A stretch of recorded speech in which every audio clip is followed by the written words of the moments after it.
দেশ স্বাধীনতা লাভের পর থেকেই জাতিকে সবসময় বিভক্ত করা হয়েছে। আমার বাবা সহ আমাদের পরিবারের সবাই বলে, আমার দুই ভাই ইন্ডিয়াতেও গিয়েছিলেন ট্রেনিং নেওয়ার জন্য। আমরা স্বাধীনতা দিবসের আলোচনা সবাই এই অফিসে আমরা করতেও পারিনি।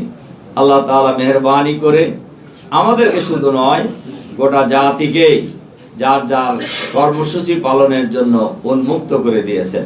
আলহামদুলিল্লাহ।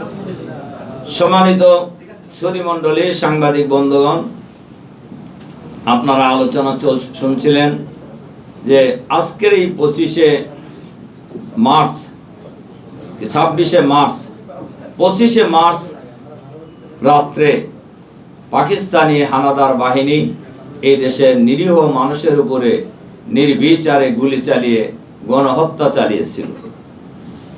এরপরে এই দেশের সকল শ্রেণী পেশার মানুষ এই স্বাধীনতা সংগ্রামে অংশগ্রহণ করেছিলেন। আমি তখন খুবই ছোট ছিলাম, কিন্তু আমার বাবা সহ আমাদের পরিবারের সবাই বলে, আমার দুই ভাই ইন্ডিয়াতেও গিয়েছিলেন ট্রেনিং নেওয়ার জন্য। আর আমার বাবা ছিলেন মুক্তিযুদ্ধের আমাদের ওই অঞ্চলের অন্যতম সংগঠক। কাজেই আমাদের দেখার সুযোগ হয়েছে। আমরা যত খুবই ছোট ছিলাম তবু কিন্তু আমার মনে আছে সেই ঘটনা। কাজেই সকল শ্রেণী পেশার মানুষই এই সংগ্রামে অংশগ্রহণ করেছিলেন এবং মানুষ জীবন দিয়ে 9 মাসের রক্তক্ষয়ী যুদ্ধের মধ্য দিয়ে মানুষ দেশ স্বাধীনতা লাভ করেছে। কিন্তু আপনারা একটা জিনিস লক্ষ্য করে দেখবেন, স্বাধীনতার যারা সোল এজেন্ট বলে দাবি করেন তাদের কতজন নেতা স্বাধীনতা যুদ্ধে নিহত হয়েছে একটু জিজ্ঞাসা করে দেখেন। এই যে লক্ষ লক্ষ মানুষ যে শহীদ হলেন, এর মধ্যে আওয়ামী লীগের কয়জন নেতা ছিল একটু আপনারা সাংবাদিকরা একটু জিজ্ঞাসা করে দেখেন তো, তারা কয়জন ছিল? যুদ্ধ যারা করেছেন তারাই মারা গেছে, তারাই শহীদ হয়েছেন, কিন্তু তারা মারা গেল না কেন? আমি খুব সিনসিয়ারলি আমি আপনাদেরকে জিজ্ঞাসা করতেছি। আবুল মনসুর আহমদ সাহেবের বই আমি পড়েছি, আপনারাও অনেকেই সাংবাদিকরা হয়তো পড়েছেন।